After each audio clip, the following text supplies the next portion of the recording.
The courtroom was full. She walked in alone, bloody lip, cuffed hands, no one offering a seat. They said she was the threat, but nobody talked about what the cop did to her. Nobody cared what she filmed. Not until the woman in the back row stood up and rewrote the story. You know what I remember most? Her shoes. That soft shuffle of rubber soles on worn tile. The kind that echoes when no one's talking.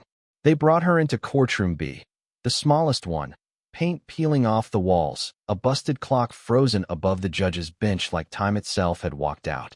No one really looked up. Just a girl. Small. 15. Handcuffed. They said her name was Amira Dawson.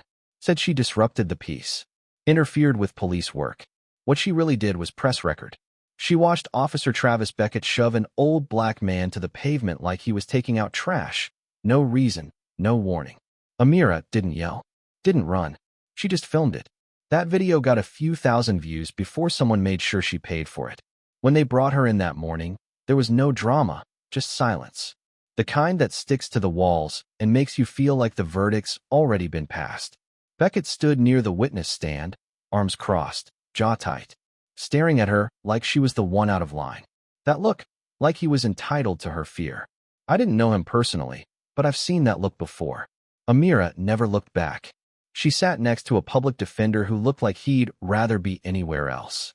She didn't move, didn't cry, didn't flinch when Beckett walked over, leaned in, whispered something ugly only she could hear. Then, and I swear to you, he slapped her. Right there in open court. The sound cracked the air like gunfire. Nobody moved. The judge didn't blink. The bailiff shifted but didn't step forward. The room didn't gasp. They just waited, like they wanted to see if she'd break. But she didn't.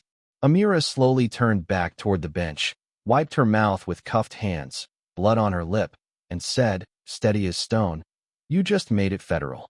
5 words. That's all. But you could feel the floor move. In the back, a woman adjusted her watch. Not nervous. Not shocked. Just calm. Too calm. She didn't need to react. She was already watching everything that mattered. I didn't know it then, but that was Lorraine Pierce, Amira's mother. And this wasn't a hearing, it was a setup. Not for Amira. For them. Beckett got up and spun his version like he was reading a script. Said Amira was hostile. Said she interfered. Said she resisted. You know, all the usual lines they use to twist silence into threat. And still, the judge sat quiet. The prosecutor, Eliza Mathers, didn't even pretend to care. Just nodded like she was checking off a grocery list. Nobody asked Amira a thing.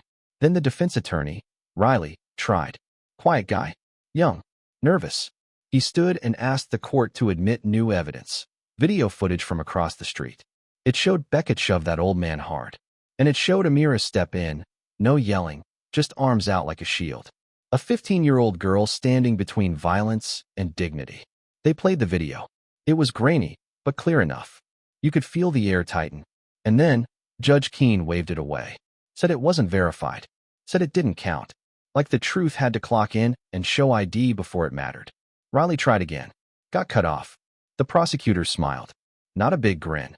Just a smirk, like the kind you give when you think you've already won. Then came the search. Officer Harlow came in to inspect Amira's backpack. No one questioned it. Beckett joined him. They dumped her stuff out piece by piece, like they were looking for something to humiliate her with. Papers, pencils, even her sandwich, scattered and stepped on. No apology. No pause. And still, Amira didn't move. When they were done, she stood, slow and quiet, picked up her things, rewrapped her sandwich, stacked her papers, folded her picture.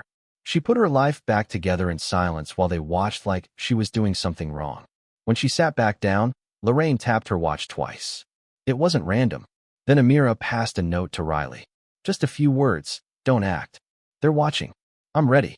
Riley read it, confused, until he saw her watch. Not a toy. Not store-bought. It was the kind used by covert agents. Gear that says, "I'm not what you think." And just like that, everything tilted. Then Beckett leaned in, smug as hell, and whispered, "No one's here for you. Not even your mother." And that's when Lorraine stood up. One step at a time. No rush. No panic. Just calm authority. Judge Keene asked her to sit. She didn't.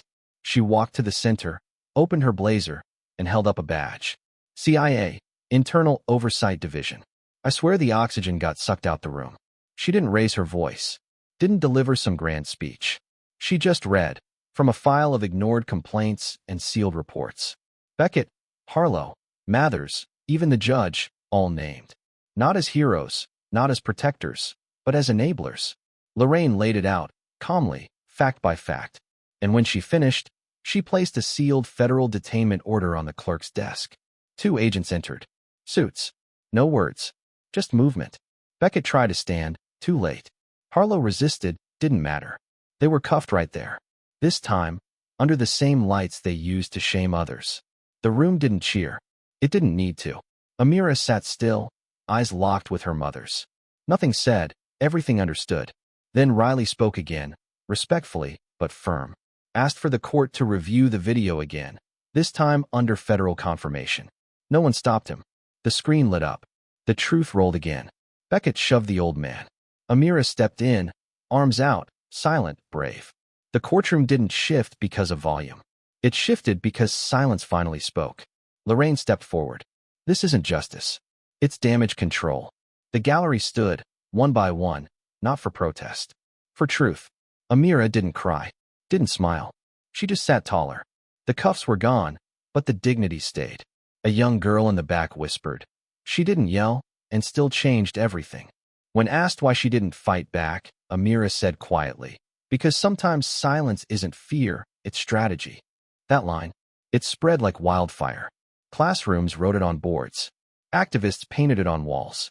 Parents whispered it to daughters. And still, Amira said nothing else. No interviews. No press.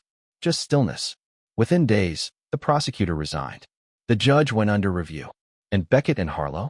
They sat in jail cells learning that silence means no one's coming to save you. Amira returned to school. No cameras. No applause. Just quiet stares of respect. One girl slid her bag over to give her a seat. No words. No labels. Just recognition. And Lorraine? She stayed parked outside, just long enough to see her daughter walk in. Then she let herself exhale for the first time in weeks. Later, someone planted a sign on the courthouse lawn. Accountability begins here. No name. No plaque. Just truth. A video followed. No narration. No music. Just clips of Amira. Standing. Watching. Leaving. One final frame. To every girl told to sit down. You were always meant to rise. And that, right there, that was the moment the world remembered that silence is not the absence of strength. Sometimes, it's where power begins. If this story resonated with you, if it made you pause, reflect, feel something you couldn't name, share it. Start a conversation. Because justice doesn't always roar. Sometimes, it whispers and still changes everything.